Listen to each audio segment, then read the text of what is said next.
Welcome back to Brands Hatch, where earlier today we had the heat for the second Demon Tweaks Yokohama Stock Hatch Championship race of the weekend, with yesterday's win having gone the way of Andrew Tibbs. In the damp conditions, Daniel Spencer was the first man to spin out of the lead on the second lap after losing the rear end of his Saxo at Paddock Hill Bend. He was skillfully avoided by the rest of the field. The man who inherited the lead was Jonathan Woolley, but he too lost the position after a big slide at Graham Hill Bend.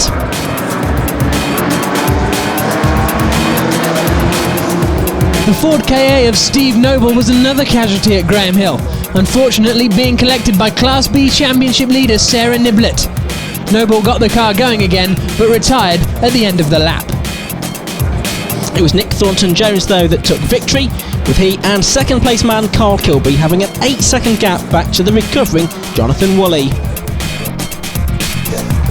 Nick Thornton-Jones then lining up in 29th place on this massive stock hatch grid, he being the first of the heat winners. The rest of the field decided by second fastest qualifying times, which meant that yesterday's race winner Andrew Tibbs will line up on pole position alongside Patrick Fletcher, Joe Ferguson and Carl Swan on the second row, with Robbie Boone and winner last time out at Snetterton Josh Cook lining up on the third row. So green flag from the back of the field, this massive stock hatch grid, as I said, about to roar down into Paddock Hill Bend. Lights come on and the lights go out, and we're on board with Carl Swan in his Citroen Saxo. He moves to the outside to try and get past Patrick Fletcher there. I'm not quite sure if he's going to make it through. He's coming on the left hand side. He's just cooking a sandwich there as they somehow they all make it through relatively unscathed, and a bit of bodywork coming off Josh Cook's car there as they drop down through Paddock Hill Bend. Sideways there for Maurice Hayden, and even more sideways, and on the grass that's Martin Ward spinning off on the infield. But apart from him, they've all got through Paddock and now Druids relatively unscathed. So down towards Graham Hill Bend comes the race leader Andrew Tibbs. Second place is Joe Ferguson. In third place it's Robbie Boone. Tibbs the winner yesterday, therefore carrying a little bit more ballast now. Carrying even more ballast is Josh Cook further back after his 2 wins at Snetterton. Joe Ferguson had a third and a DNF at Snetterton last time out, but a second yesterday.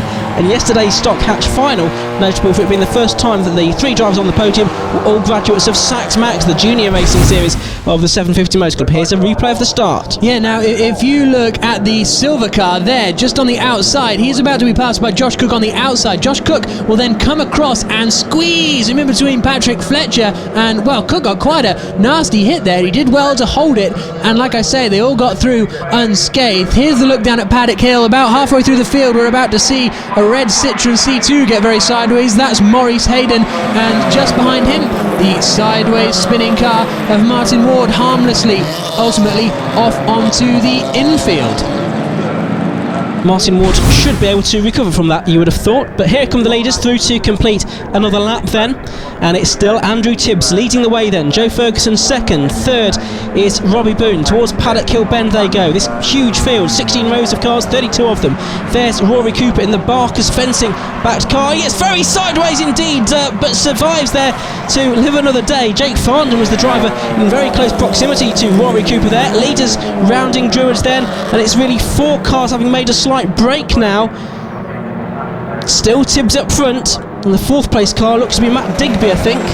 Yes, I believe so, as Terry Roughton winds his way through Graham Hill Bend, sticks a couple of wheels over the dirt on the outside, heading up into, I think actually it's Josh Cook there in 4th, isn't it? So it is still Andrew Tibbs leading. Does Ferguson have anything in the tank, as they 3 abreast there? Patrick Fletcher making a very late lunge. Oh, Ferguson puts a wheel in the gravel. That's not going to help him at all.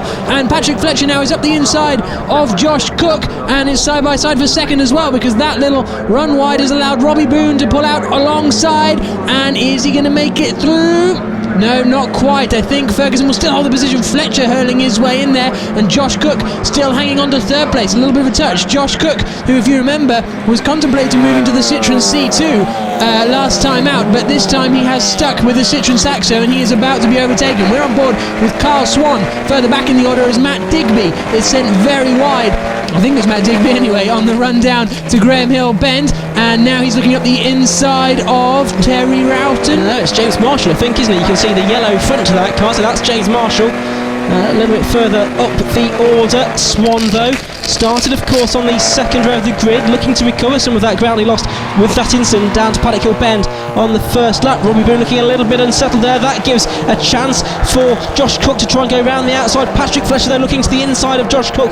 Fletcher, robust tactics we saw from him at Snetterton last time out, and he's still a very assertive young driver indeed. But it's Tibbs leading, Ferguson second. Boone is the odd one out in this pack, really. He's the one that's not driven in Saxmonks. He's a little bit too old for that.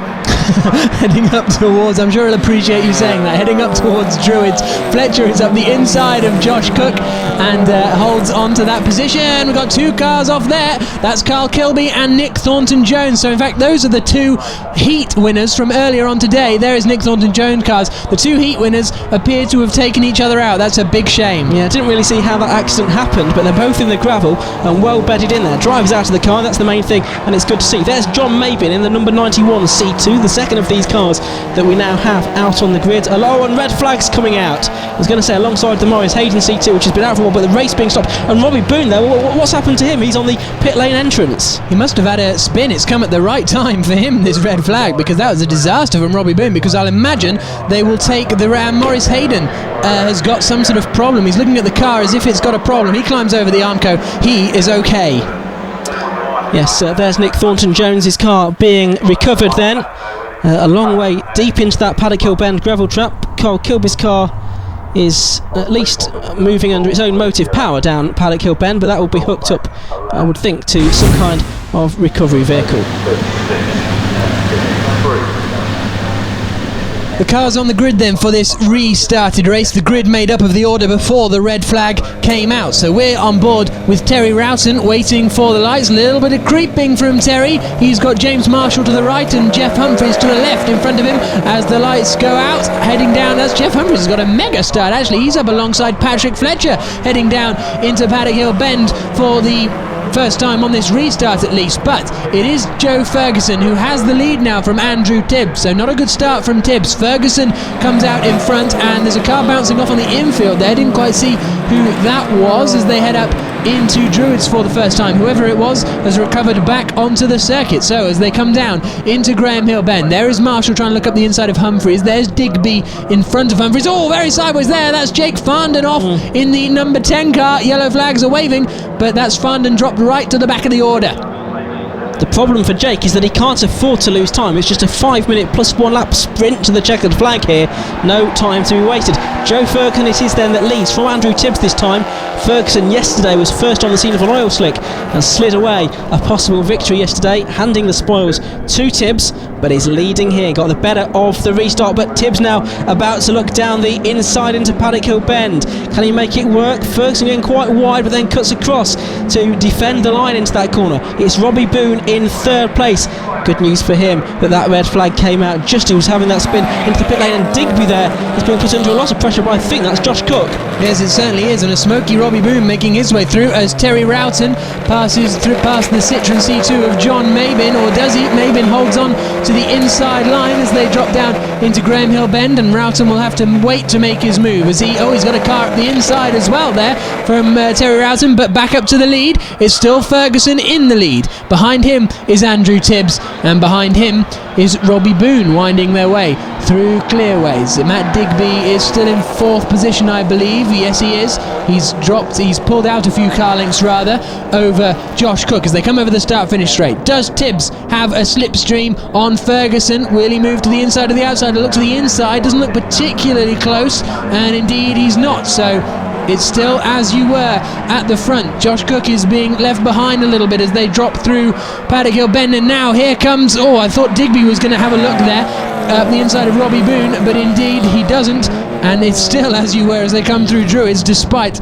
lots of battling going on down into Graham Hill Bend. Top 5 pulling away from 6th place man Jeff Humphries then. 2nd place in the championship coming into this weekend, the champion of last year, the runner-up of 2008. He's got just behind him James Marshall, an 8th place, not quite sure who that is just at the moment. It could be Carl Swan, couldn't it actually, who was second on the second row for the original start of this race.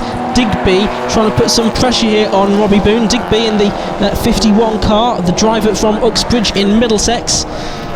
He is always got 2 wheels on the grass there, but that doesn't help him any. He loses a bit of time there, not as close to Boone now, and the top 2 pulling away. Dropping down into Paddock Hill Bend. It's still Boone there in 3rd place. Ferguson still has a bit of an advantage. The 2 black cars, though, are right up behind Robbie Boone. Digby will dive out, but Boone comes across to cover once again. So, winding their way through Druids. The order is as it was on the last lap. Humphries is starting to close in on these battling 5 as they drop down through Graham Hill Bend, and of course he's got James Marshall right behind him heading out onto the Cooper Straight once again. Digby again trying to get past Robbie Boone, but it's just not working out for him as the rest of the field stream their way through. This is the 4th round of the championship. 2 more races at Anglesey at the end of May is the next stop for the Demon Tweaks Yokohama Stock Cats Championship. And there'll be more ballast certainly for Andrew Tibbs, and at the rate he's going for Joe Ferguson as well, because he's in the lead of this race. Anglesey, with all its gradient, not particularly a circuit you want to have too much ballast in your car. Tibbs, well, not close enough there. It looked closer on camera than it was actually in real life in that battle for the lead. There, I think that's the number 14 car of Tom Molyneux, just ahead of the 4 car of Terry Roughton. Craig Bell looks to be tucked in behind them as well. Patrick Fletcher ahead of them as they climb the hill towards Druids. Yeah, as you were alluding to earlier, we saw Patrick Fletcher make some very forceful moves down at Snetterton last time we were out with the stock hatches, but he's running a little further down the order, probably due to the ballast that he's carrying as they wind their way out onto the Cooper Straight once again. That was Craig Bell we just saw there, but here sort of a mid-pack really. That's Jeff Humphries and Josh Cook, and with Marshall behind them and Carl Swan. So those are the cars we're watching at the moment heading down, and look, actually they've all sort of gaggled up. This sort of top 8 cars, I think it is, has all sort of come into line astern, and now Jeff Humphries fancies to look at Josh Cook, does he?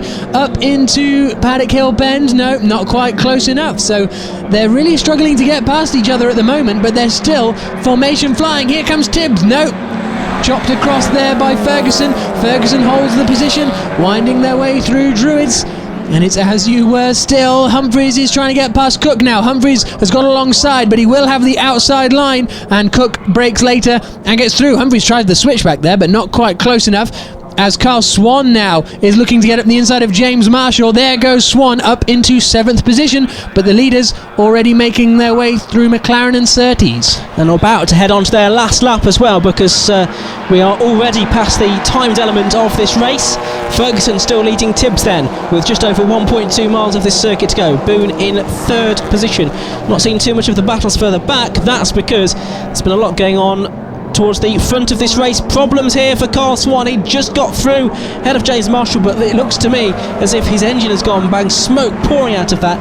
Carl Swan had a retirement yesterday with a similar kind of issue. Well, he's making his way through Paddock. Everyone's stayed on circuit behind him, so perhaps he isn't dropping oil, because that's the scariest thing. You can see it there in the light. You can see it, and flying off. Who's that? That's Patrick Fletcher, I think. If we wait for the smoke to clear, the dust to clear, it is. It's Patrick Fletcher out of the race up at Druids. A disaster after his strong showing at Snetterton. He climbs out of the car. He's fine. And another man out there. That is Craig Bell down at Paddock Hill Bend. He legs it away from the car. Yeah, sprinting as best he can through the gravel. Not easy to run through that. Meanwhile, the leaders are coming through the final corner now, and the pack has been split up slightly. Joe Ferguson is going to come through to take his first win of the season, and his first ever win at Snetterton at the back end of last year.